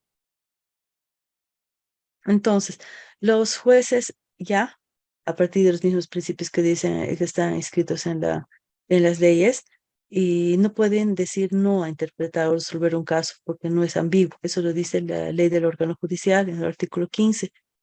Los jueces sí o sí tienen que resolver los casos. Y si no encuentran la norma, tienen que irse a las otras fuentes del derecho y pudiendo acudir a más, ¿no? Los principios, los tratados y convenios internacionales. No puede decir no, sí o sí tiene que ir. Ya abre la posibilidad que haya más fuentes, no solamente lo que dice la ley. Y en la ley, sí hay otros casos. Si los casos son más complejos, sí o sí tiene que ir más adelante todavía. Ya, creo que con eso esta parte ha concluido. Ahora, antes de que se cumpla la hora, quiero mostrarles lo que les había dicho sobre lo que nos va a ayudar para la tarea del día de mañana. Profesor, Dígame. profe, yo creo que el Dígame. 410 de la Constitución nos vuelca a todos los juristas a ver lo que es el positivismo, ¿no? Pero el 256 ya nos da lo que usted decía y comparto con usted, profesora, que podemos plantear algo híbrido, ¿no? Pero ya el 13 nos plantea ya lo que es el pospositivismo, profesora. Y comparto con usted con lo que decía, ¿no? 410 es positivista, no hay dónde perderse, el 256 híbrido, como usted decía, pero el 13 también nos abre la puerta a ser pospositivista en que podamos interpretar. Pero ahí está el coraje y la valentía de cada jugador en poder tener una argumentación mucho más amplia o poder aplicar la cláusula abierta en la Constitución, profesora, y comparto con usted. Ay, gracias. Yo comparto con ustedes. Eso sí es interesante porque no sabemos realmente dónde estamos y como que estamos al medio. Hacemos para algunas cosas, no hay otra, ¿no?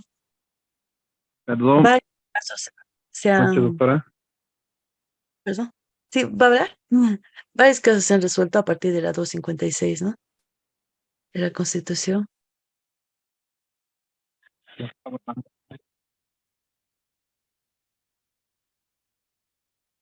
¿Sí iba a hablar alguien?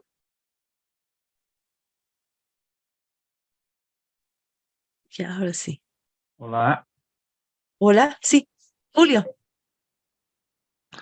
Sí, doctora, ¿cómo está? Buenas noches. Bueno, Buenas noches. particularmente tal vez me pueda ayudar un poquito. Me siento muy confundido, como dijo mi compañero que me antecedió. El 410 hablamos del positivismo, a partir de los 256 híbrido y a partir del 13 es pospositivismo. Bueno, algo que una coyuntura que está sucediendo es con el tema de la ley 348. Entonces, cuando salen las resoluciones por las autoridades, por los magistrados, ¿qué es lo que señalan?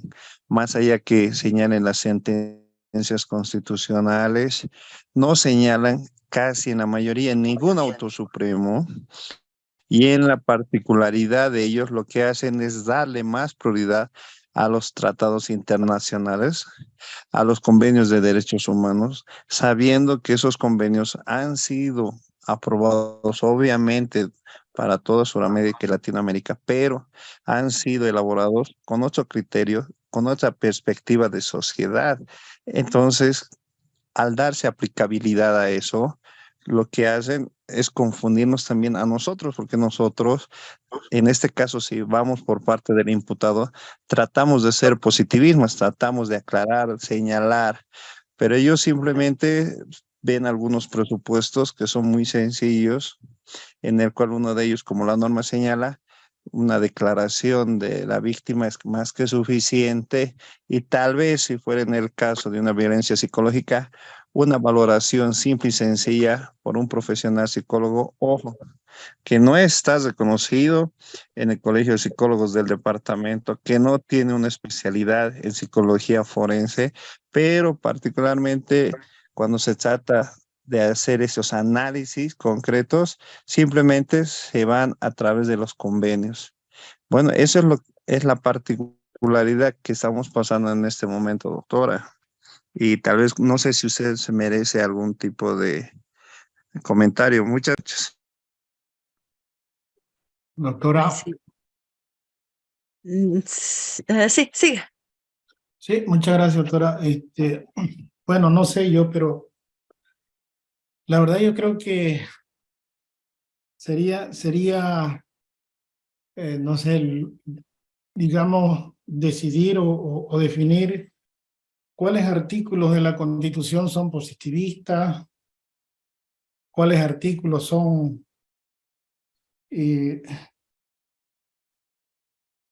subjetivistas, de repente, no sé, ¿no? Pero yo creo que la Constitución tiene que interpretarse en su integridad, ¿no? Así, por ejemplo, si hablamos del 410, hablamos del 256, y si hablamos del 256 cuando se relaciona a los tratados o instrumentos internacionales en materia de derechos humanos, etcétera, ¿no es cierto?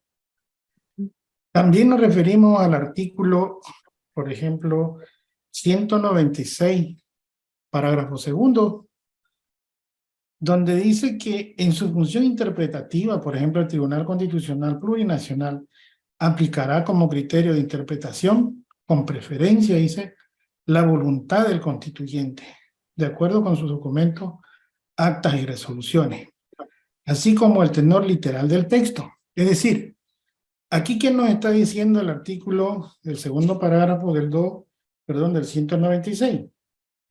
Está hablando de una parte subjetiva, ¿no es cierto?, en la función de interpretación del Tribunal Constitucional. Con preferencia, dice la voluntad del constituyente, es una parte. Y la segunda, también dice, de acuerdo con los documentos, actas y resoluciones, así como el tenor literal del texto. Es decir, aquí podríamos hablar de una interpretación, digamos, una aplicación híbrida, ¿no es cierto?, de la Constitución. Pero yo creo que en mi concepto, en realidad, la Constitución debemos interpretarla de manera integral y no precisamente por decir este artículo es positivista, este es neoconstitucionalista, no sé. Ese es mi criterio, mi comentario, doctora. Gracias, muchas gracias. Con relación a lo primero que dijo el primer compañero, creo que era Julio. Sí, realmente incluso las sentencias constitucionales, creo que el paradigma es ese, ¿no? Hay riesgos procesales que son un poco complejos de desvirtuar porque así vienen desde los tratados y convenios internacionales. Y se tiene que dar un poco más de favoritismo a la mujer. Y no se puede, para el abogado del imputado es súper complejo desvirtuarlos.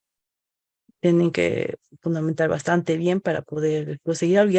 Ahí es donde nacen las sentencias, los autos de vista que no están debidamente fundamentados y motivados, porque el abogado agarra y plantea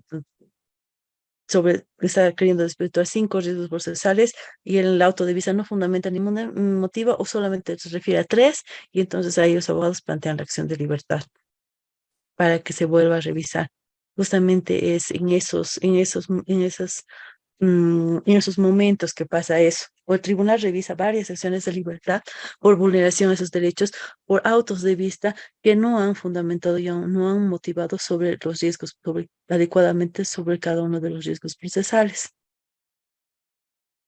Y vale la importancia, como les decía, incluso cuando se plantea el memorial, para que luego puedan acudir al tribunal. Respecto a lo que dice otro doctor, sí, en realidad esto de la Constitución, como dije, es una apreciación subjetiva.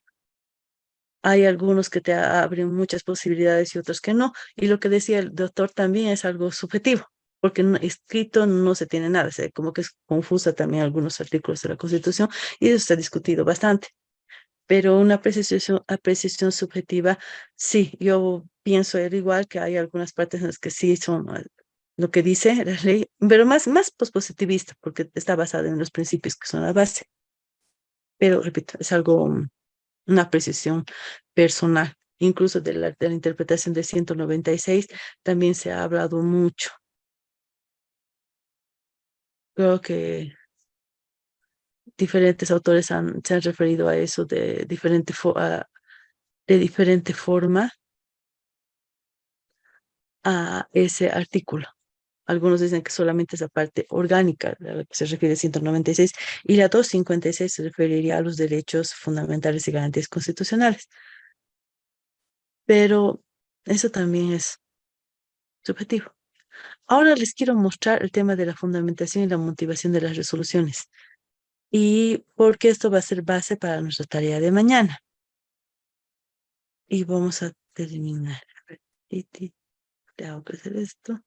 Comparto pantalla y me voy aquí.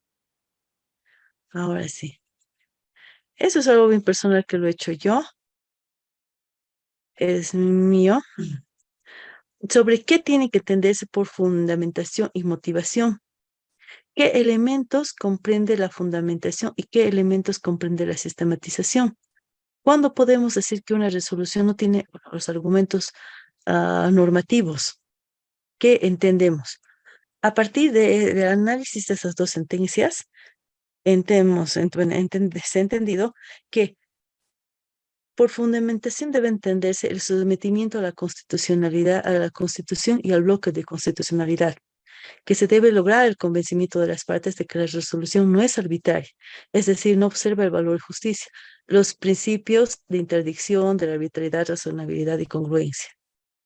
Una resolución fundamentada debe garantizar la posibilidad del control de la resolución a través de los medios de impugnación.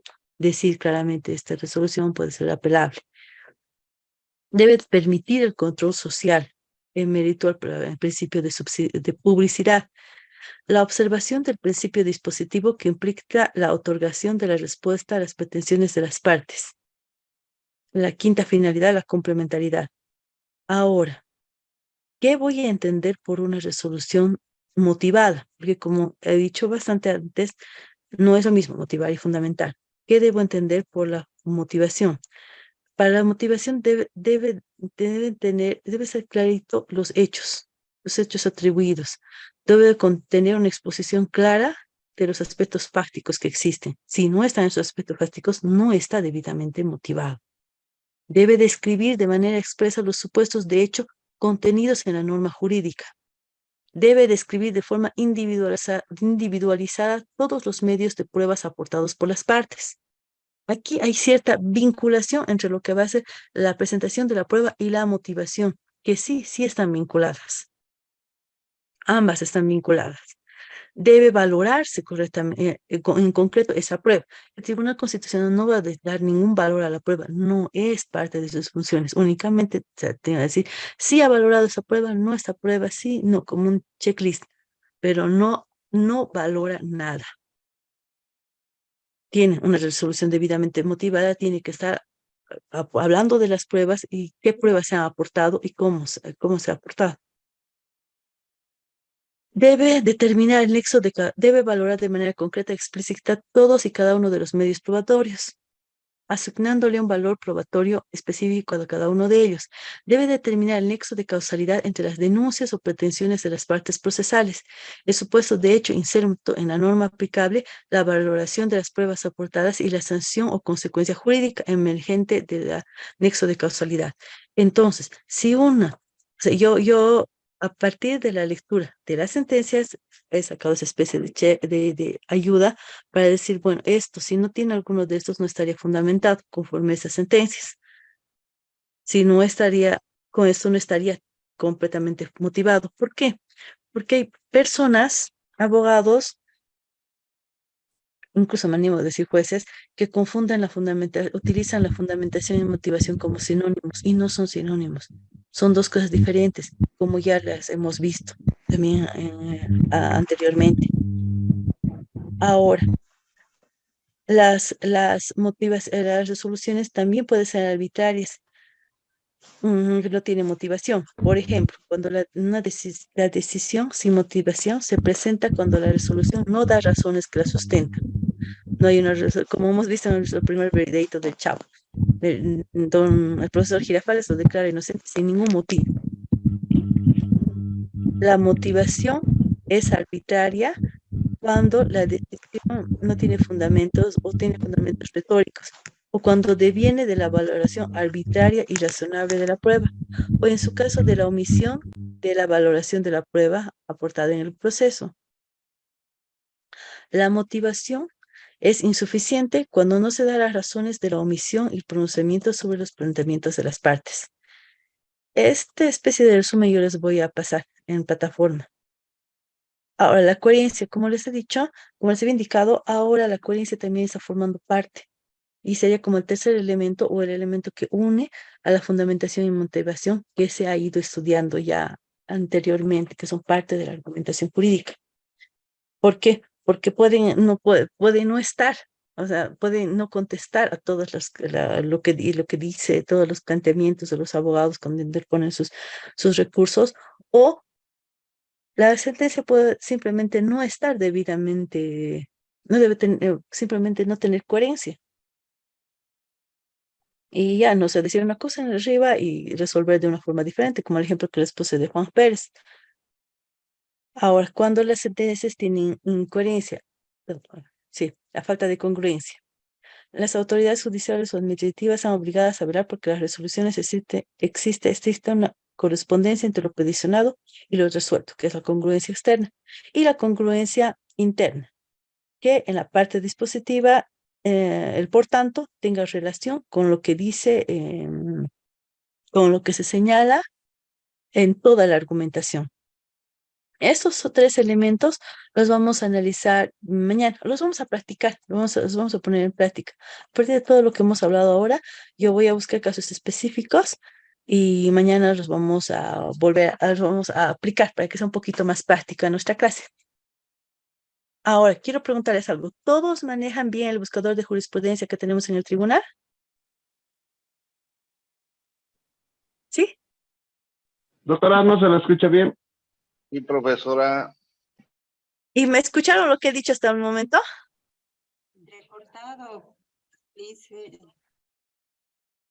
buscador de jurisprudencia, profesora. Sí, porque van a tener que buscar las sentencias, tal vez. ¿Saben? ¿Todos manejan bien ese buscador? Más o menos. Doctora, sí, no bien, pero buscamos si nos dan el número de la jurisprudencia o de Ok, de la eso es lo que resolución. voy a... Exacto. En Voy a... Google también aparecen, ¿no? Ah, ya, entonces pues les voy a ir mostrando. Sí, sí es interesante, pero sí, por el Google también aparece, pero prefiero que manejen. Queríamos manejen mejor el árbol de jurisprudencia, porque ustedes saben, sabemos que a partir de la sentencia 2233 del Tribunal Constitucional existe, existe el estándar más alto, ¿no ve? Y ese es el que, el que se tendría que aplicar ante las posibles, no sé si contradicciones, ah, cuando bueno, ya, contradicciones que puedan existir. Por eso les decía. Había un auto supremo que quería mostrarles, pero no lo puedo descargar. Qué horror. Formato. ¿Cuál es tu número, profe? Ah, de celular, 76113949.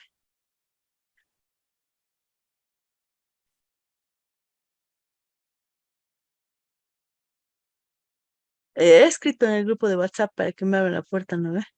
Perdón, para que me incluyan al grupo.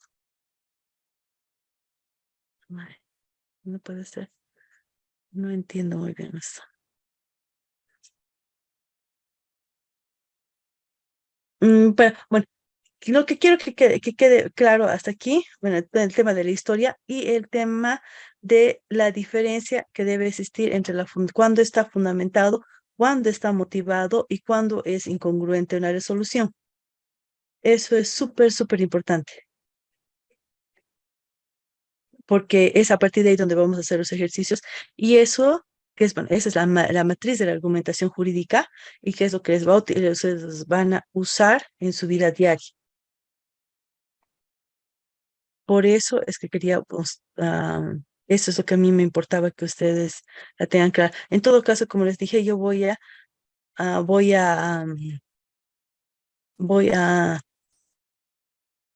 ese Word que les he mostrado, lo voy a, lo voy a subir a la plataforma para que lo puedan tener siempre.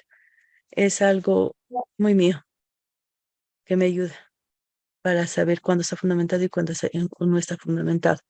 Y yo quisiera que si lo lean para que ustedes en su vida práctica lo puedan usar. Esperen un segundito, por favor. Ya, ese es el árbol de jurisprudencia. No, este es nuestro buscador de jurisprudencia, al que pueden entrar para buscar las resoluciones. Yo creo que sí, aquí la mayoría ya conoce, hacemos clic aquí y buscamos. Desafortunadamente aquí solamente vamos a poder encontrar las resoluciones que se emitan. Por decir, yo voy a preguntarles la 121/2012, que habla sobre el derecho a la propiedad, y lo busca. y les va a salir. Pero aquí no les va a salir más nada, más que la resolución que les vaya a dictar, les vaya a pedir. Si ustedes quieren saber un poquito más, ir más, pueden ir a la jurisprudencia y aquí pueden ya buscar las sentencias, pero a partir del contenido. Y si quieren saber más, lo que decía el doctor hace rato, el tema de las medidas cautelares. Nos venimos aquí, buscamos un tipo de recurso, qué acción queremos saber las medidas cautelares en acción de libertad para saber cómo cómo podría o se puede desvirtuar el 234.7 del Código de Procedimiento Penal, que los vocales siempre me andan rebotando. Entonces voy a acción de libertad y aquí ya puedo poner entre comillas el número del artículo y me van a salir las sentencias que pueda necesitar. Básicamente es este. Yo creo que es más probable que les dicte que les mande un listado de las sentencias o lo suba o le pida al ingeniero que me ayude con la plataforma. O tal vez solamente les ponga el caso hipotético con algunas sentencias de referencia para que ustedes lo vayan revisando. ¿Está bien?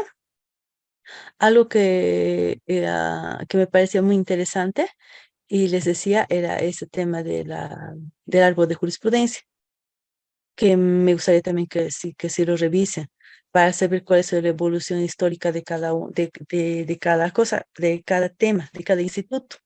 Este árbol de jurisprudencia, por ejemplo, es bien importante. A mí algo que me gusta mucho del árbol de jurisprudencia es esto. Ay, es errores ortográficos que están aquí. Tin. Fundamentación y motivación.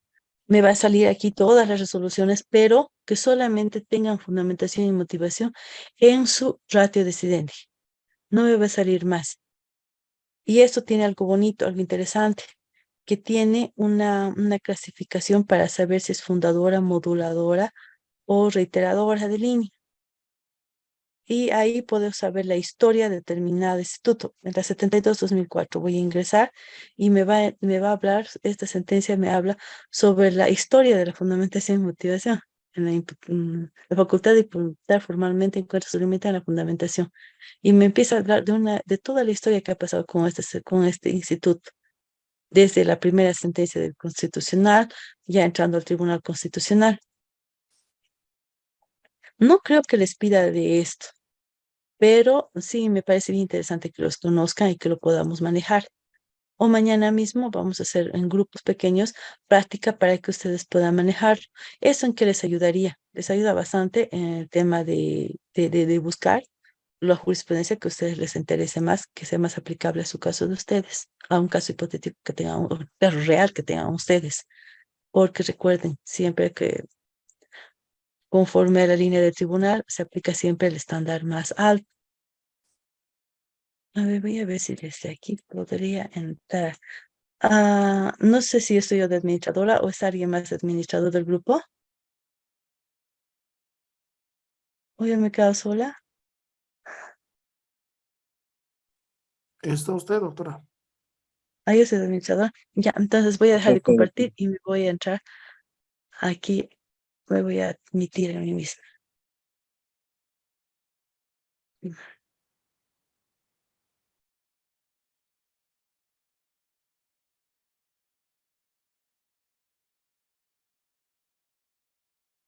Realmente no se ha podido. Bueno, había una resolución que quería mostrarles porque no está ni para nada, ni fundamentada, ni motivada. Y quería mostrarles como ejemplo de cómo, o sea, es una resolución ya pasada este año que ha llegado al tribunal y el tribunal lo ha anulado porque realmente no tenía ni fundamentación ni motivación. Quería mostrarles, pero no estoy pudiendo entrar ni aquí y ni en mi otra computadora tampoco. Yo creo que mañana les voy a mostrar esa. Ahora, ya tiempo de terminar. ¿Ha quedado claro? Yo les pediría que revisen bien y hagan la diferencia. Incluso les va a servir para poder cuestionar. las diferencias que existen entre estos tres institutos, fundamentación, motivación y congruencia. Congruencia es claro, fundamentación, motivación, muchas sentencias las toman así como sinónimo y no las aclaran una por una. Es rogar y revisar eso. Ahora, a ver si se interioriza en usar los buscadores de jurisprudencia para que podamos buscar las sentencias y sea más fácil para nosotros, para todos. ¿Tienen algo más, alguna duda más para retirarnos? Disculpe, Doctora. doctora, quisiera por favor que le pida al ingeniero que pueda subir toda la información que usted nos ha estado indicando, también de esos libros, ¿no? Que si también usted tenía, le dijo que nos podía subir a plataforma. Sí, le Y voy a también decir. queda claro también cómo va a ser el práctico mañana, ¿no? Porque somos muchos compañeros, para ver si usted nos va a poder indicar de cuántos va a ser el grupo o por afinidad, para que podamos ir preveyendo eso. Yo creo que va a ser aleatorio. Eso voy a coordinar con el ingeniero para que dentro del Zoom se formen los grupitos y sea aleatorio y todos puedan hacer. Yo veo que no han pasado de 55 participantes. Y lo que yo quiero es que aprendan y los manejen bien, porque en la práctica eso es lo que van a necesitar. En este momento, más adelante, en cualquier momento, van a necesitar. Y bueno, ya lo vamos a ir sorteando mañana, tranquilos, no va a ser algo complejo. ¿Ya? Si tienen Doctora, alguna duda, me dicen, por favor, me dicen. doctora, Dígame, doctor Pedro. tengo la duda de que, bueno, no entendí exactamente cómo, en qué va a consistir el trabajo de mañana. Por favor, ¿podría repetirlo? Un caso, casos. Yo les he dicho, la argumentación jurídica abarca especialmente, esencialmente, para Bolivia, la fundamentación, motivación y recientemente la congruencia. Son los tres elementos. Lo que vamos a hacer es analizar en los casos que les vaya dando estos aspectos. Pero claro, porque quiero que los identifiquen, que se pueda bien. Doctora, buenas noches. Doctora, entonces significa que en clases nos va a dar los casos y en clases debemos resolver. Ah, ya. Sí, también entiendo que deben trabajar, ¿no? Darle 100 cosas para mañana, no, ni yo lo haría. En cambio, sí se pueden dar tiempito en la noche para pasar clases y ahí hacer. Además que en el grupo podemos ir a discutir, analizar y hacer. Es decir, doctora, va a ser un debate o sea, un intercambio de criterios, ¿no? No hay que formar grupos, nada. Nos da la lectura, seguramente lo vamos Con a leer. grupos, no, con grupos, con grupos. Es que si lo pongo así, como usted dice, de 50 hablan 4. Entonces, ¿Eh? ¿tenemos que formar grupos, doctora? ¿O cómo es? No, yo les voy a poner aleatoriamente lo que vaya saliendo. Mañana con el ingeniero me voy a hacer ayudar. Gracias, doctora. Pero sí, tengan claro, ¿no? Diferencias que existen entre fundamentación, motivación y congruencia. Y ahí partiendo vamos. Vamos partiendo y vamos sacando y van a ver que va a ser cosa sencillita. Solo el Señor sabe qué caminos tomaremos cada uno de nosotros, ustedes, y pues nada, ¿no? Esto les puede servir más adelante, les puede servir ahora, en cualquier lugar en el que estén. Una resolución sí o sí tiene que ser fundamentada y motivada. Ya les he comentado que incluso resoluciones de la GIOC en tribunales ha logrado, les ha anulado. Autos supremos, autos de vistas, son varios. Ahora, yo tengo una duda. No sé mucho eso de llamar lista. Y tampoco estoy estoy con la puerta de mi hijito y no sé dónde se usa el screenshot. Yo creo que mañana voy a sacar foto de los participantes y les voy a poner doble asistencia. Y si por alguna razón no podrían entrar mañana, me escriben por favor al WhatsApp. Ahorita voy a poner mi nombre, todo está en el grupo, me imagino, voy a poner mi nombre y mi número, porque también estoy en el grupo. ¿Está bien? Perfecto. Está bien, doctora. Muchas gracias, doctor. Perfecto, doctora, perfecto. Ya, entonces nos vemos mañana. Perfecto. Ok, gracias. Hasta luego. Gracias, doctor. Gracias, doctora. Doctora, Buenas noches, doctora, gracias. Doctorita, muchas gracias. Buenas noches, doctora, gracias. Buenas noches, doctora.